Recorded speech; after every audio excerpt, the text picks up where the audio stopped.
Siyam mula sa 29 na pulis na kinasuhan kaugnay ng kontrobersyal na 990 kilo drug raid ang pinaghahanap pa ngayon ng pulisya.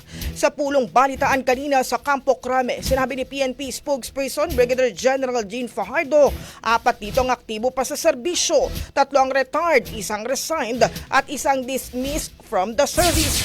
Kabilang sa siyam na hinahanap ang 2 dating PNP generals. Kinumpirma ni Fajardo na isa sa general ang nakalabas na ng bansa noong January 8 bago pa ilabas ng korte ang unang warrant of arrest kaugnay ng kasong paglamag sa Comprehensive Dangerous Drugs Act of 2002. Wala pa rin daw surrender filler mula sa 2 dating opisyal. Patuloy ang panawagan ng PNP sa mga sangkot na sumuko at harapin ang kanilang kaso.